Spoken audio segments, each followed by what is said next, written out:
Hello and welcome to Gary's Garage. Today I'm working on the Touareg again. What we're doing is we're replacing the battery, which is a fairly complex job as far as batteries are going. Why is that? Because they're under the driver's seat. You probably know this. That's why you're looking up this video. I've got the battery here on the floor. That's a Napa AGM battery, premium one. They're supposed to be quite good. I've got the hood open and I've got the power terminals exposed because we're going to, there's your positive and here's your negative over here. We're going to put a maintainer on there to power the car, so so that we don't lose the memory. So in getting ready to do this job, I've got the floor mats out of the car, and of course the you'll have to take some covers off and stuff, and I'll kind of show you as we go along, but let's get some tools out. We need triple squares and I think a T20, so let's get that going. So you have to move the seat, the driver's seat, as far forward as it goes. I've also tilted it forward, or as much upright, to be able to get at these triple squares there. It's still going to be tight because my triple squares are long, so I'm not sure how well this is going to go. Let's see if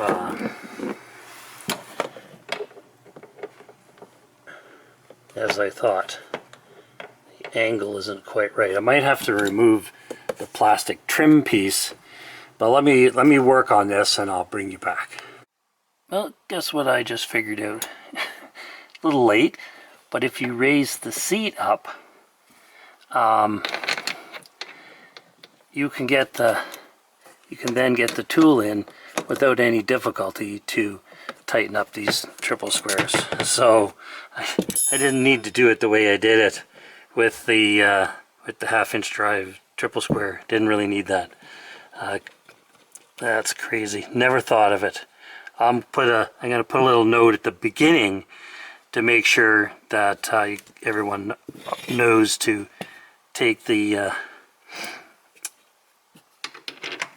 move the seat up in position, not just forward, because I wasn't getting enough space with it just being forward. So okay, I needed a couple of hands to get this because it's just binding up a bit, and so I'll do that and we'll finish this off. Alright, so first step is to take this cover off, this little cover, and to do so you need to slide it out that way, but it snaps on, so you can't just push it up. I've already released it. So what I used is a plastic trim tool on the edge and a small hammer, and just tapped on it. I lifted this side. You can lift this side on the inside first, and then tap it. Oh, now I've got it latched in. Oh, there it goes. And then you just pull it straight out the end, and you just place that aside. Now that gives you access to this Torx bolt. The other one is already accessible. It is a 10 millimeter triple square, not Torx, triple square. And I've got a 3/8 drive here, so I'm going to undo these, crack them loose, and then we're going to slide the seat forward. You do the back.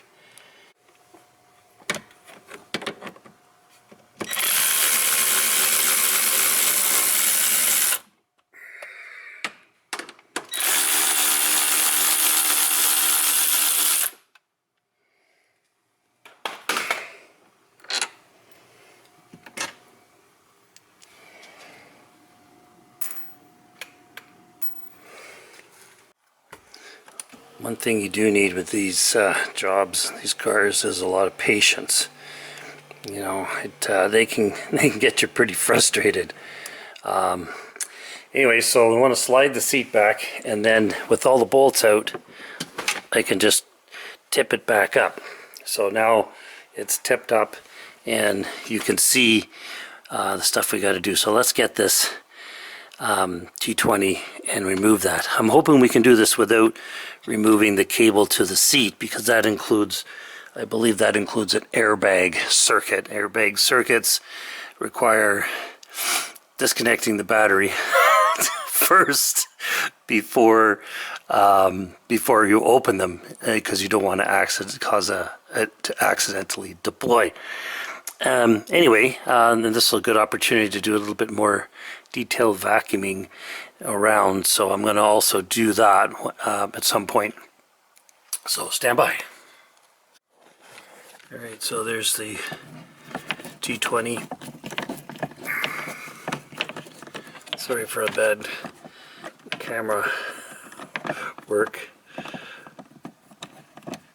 I'm more of a one thing at a time guy, trying to do both the battery and some other stuff, so we'll be able to get this out when the time comes. So what we've got, this floor is perforated where the factory thinks it needs to be perforated, but you can tell this has never been out because these little sections haven't been cut yet, but I believe they have to be to get the battery out. So let's take care of that. Like this one's cut, but this one's not, and the ones on that side, so you need to cut those to get this up because the battery's under here. Okay. Alright, so I've made those cuts and I've pulled back the carpet, and that exposes the plastic battery box that's in here. The T20 is out. I've pulled the back part of the carpet, made the cut so I can pull this back to get at the clips. There's 4 clips to get to. The easiest one to film is this one in the front corner, and there's it's just a latch, so you just pull on the lever at the bottom, release it. I'm going to do that on all 4 corners, and then we can take this lid off. I'm going to try to show you, but I don't know if I can because I might need 2 hands. So I figured out the easy way of doing this. I'm hoping that I'll be able to show you with the camera here. You don't have to get to the bottom and pull. You can go on the top and push. I'm going to use the pick tool on the top, and you push in, and that levers, because there's a pivot here, and the latch is here, so it pivots as you push on the top. That pivot releases it. So I'll do the other ones, and then we'll take the cover off. Okay, so I've got all the latches removed, but you have to make sure that the wire part of the latches are pushed out of the way, and I believe you got to get it up and get it to move back slightly so that you can pull it up on the front and get it past this carpet. I might be able to do it with 2 hands here and a little bit of flexing of stuff. So I don't know where I can put you so you can see. Try to put you here, but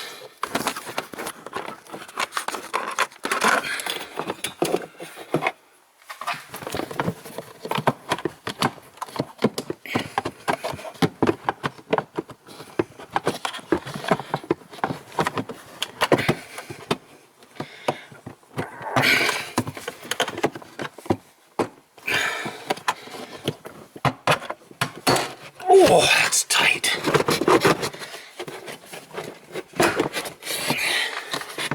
Takes a little bit of convincing. There we go. The cover is off, and there's the battery. That is the original battery, and it's well,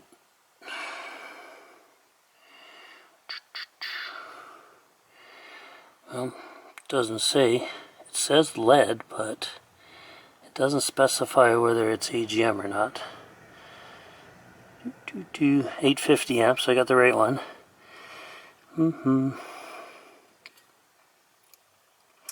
Made in Germany. There we go. Okay, so for the next part, to get this out, there's some 10 millimeter clamps and then the battery terminals, and this is where we're going to go and put the maintainer on, and then we're just going to make sure that the positive side of the battery is isolated so it doesn't touch anything. So we'll take the negative side off first, take the positive side off and isolate it so that I can leave the car powered on, and then I won't have to interrupt or reset anything, hopefully, other than the battery history. Just register the battery. So okay, there we go. I've set up the battery charger, and in my case I've got an old style transformer type charger, which means that it operates like a power supply, you know, at 13 volts or whatever, 13.5 volts, whether there's a battery connected or not. Some electronic ones won't do the proper job of maintaining the voltage in the car properly when the battery's disconnected. This guy, although it's old and simple, only has 6 amps, but it should be enough to keep, you know, whatever is awake in the car awake.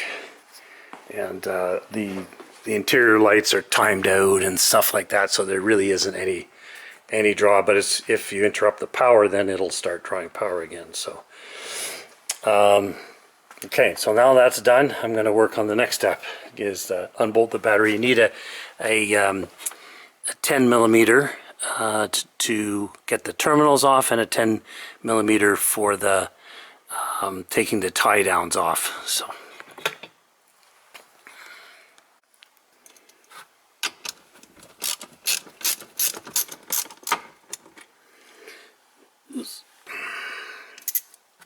now, because there's a maintainer on it, when you're doing the positive, try not to touch anything that's grounded in the car, because it would still have power on it.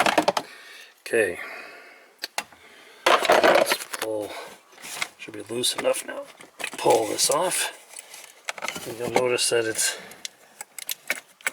nice and clean in here. The terminals are clean on the inside, so sometimes if the car was in a high humidity environment, it you know, it might have some corrosion on it, but where we live here, it's very dry.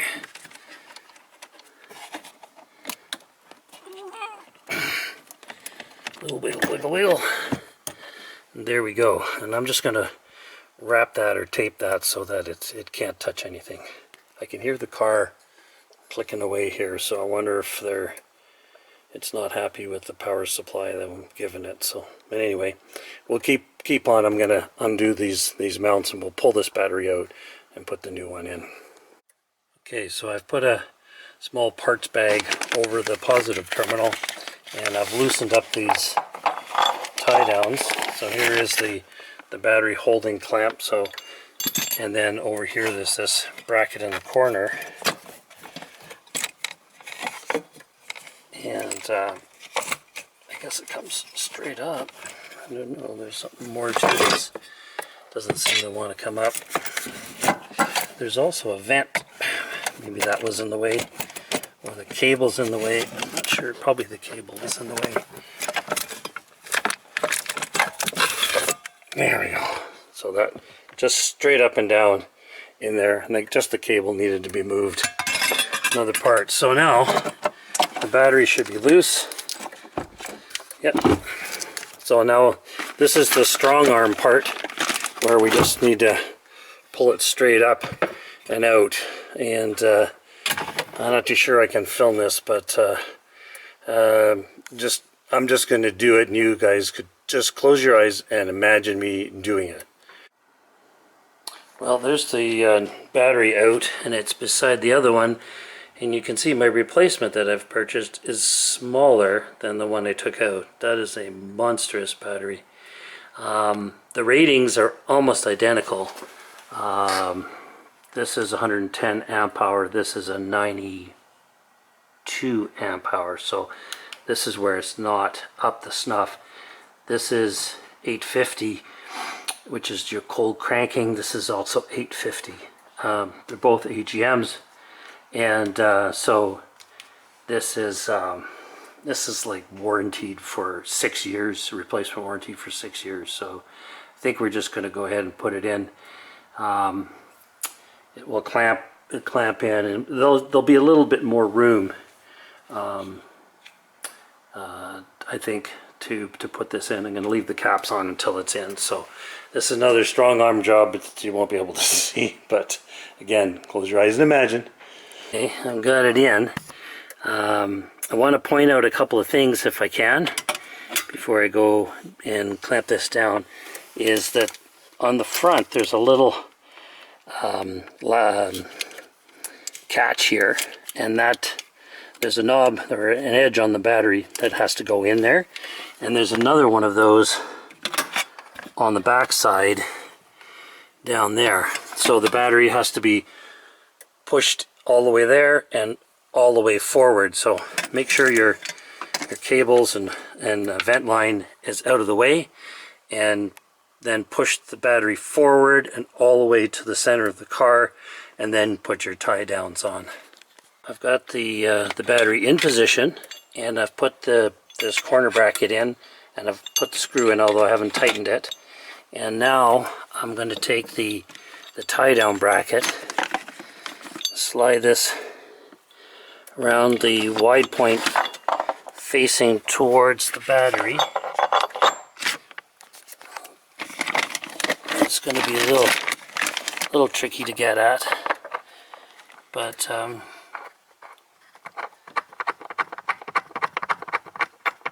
actually that was pretty easy. Seemed to find itself. You can tell there's like some slots that locate it here in this battery box housing, and it's cut at an angle. It's got those little notches, and that helps locate it. So now I'm just going to use my I'm just using a 1/4 inch drive, and we'll just tighten this.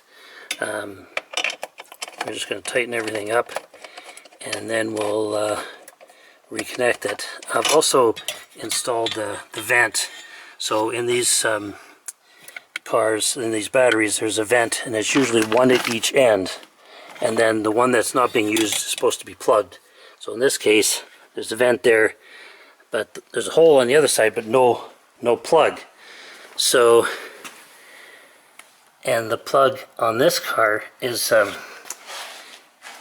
of those insert ones. So I'm going to use a tool to pull that plug out, and I'm going to stick it in this one. I should have done that before putting the battery in, but in any case, so anyway, I'll tighten this down, and I'll get that plug out and move it over, and away we go here. So I was able to use the pick tool to get inside here and pull this out, and so that's the plug for the vent hole on the other side. So because the battery is on the interior of the car, you can't have the battery vent going inside, because the gases that are leaked from a charging battery can include hydrogen, and hydrogen can be explosive if it builds up in a small area. So I think the risks are really small, but it is a good idea to put that in there. So I'm not going to film it because it's kind of finicky around the back, so pretty straightforward. Just put the plug in the hole and push it all the way in. Okay, the cover's in.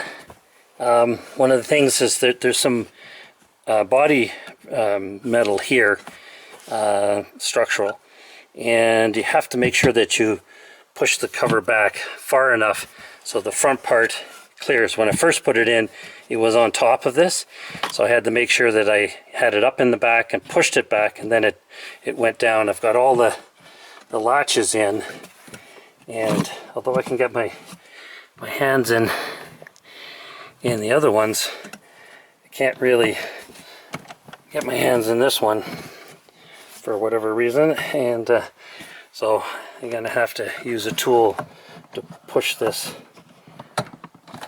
down. Yeah, there it goes.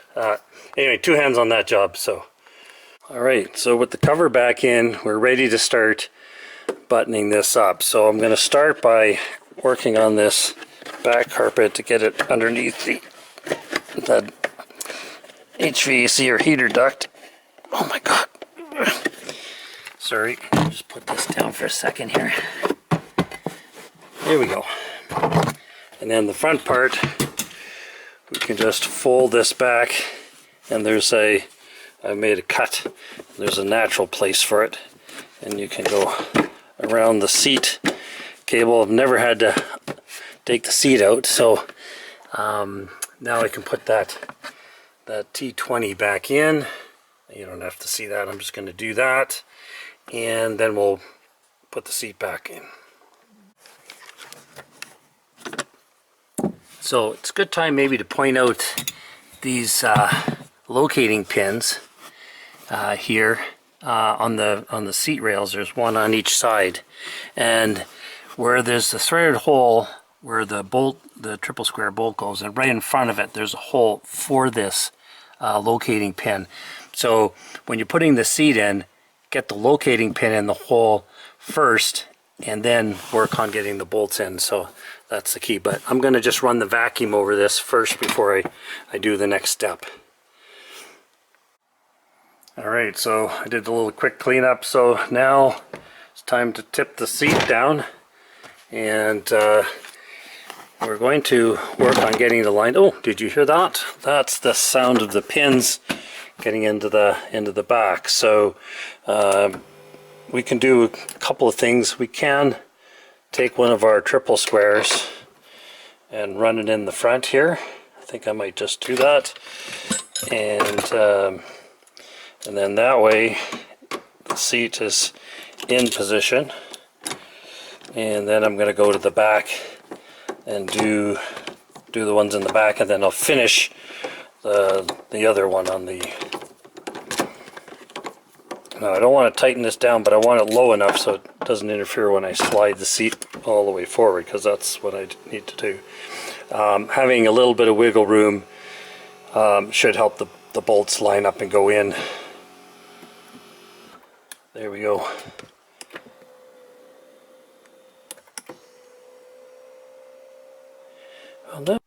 Well, guess what I just figured out? A little late, but if you raise the seat up,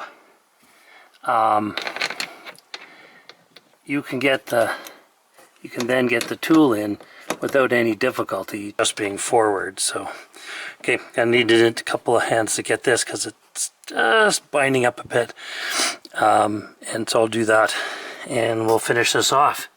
Back to the front, and with the seat now slid all the way back and down, we can install these triple squares in the front and get them tightened down.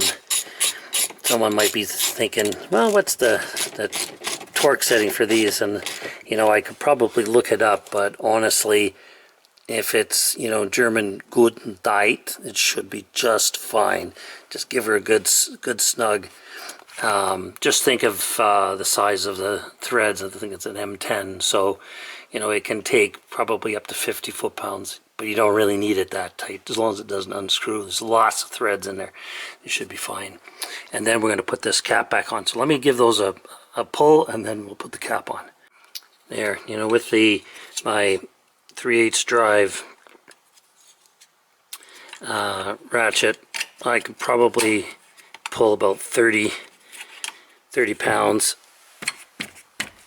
with it, and that's probably all you need for those triple squares.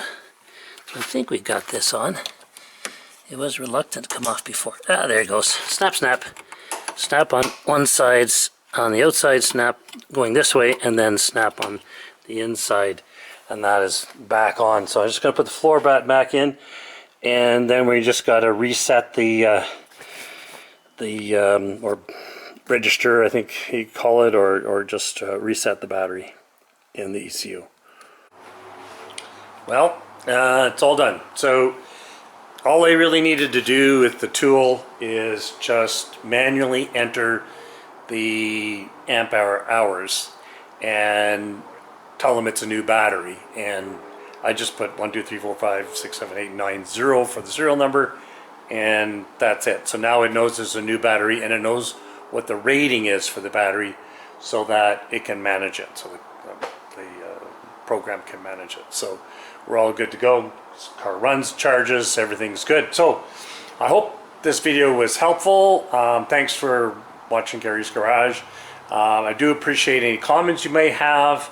You may say, oh yeah, there's a better way of doing it. I always like to hear those type of comments. And if you like the video, please press like. And if you like the kind of content I'm doing, please subscribe to the channel and tell your friends about it. Anyway, thanks again for watching Gary's Garage.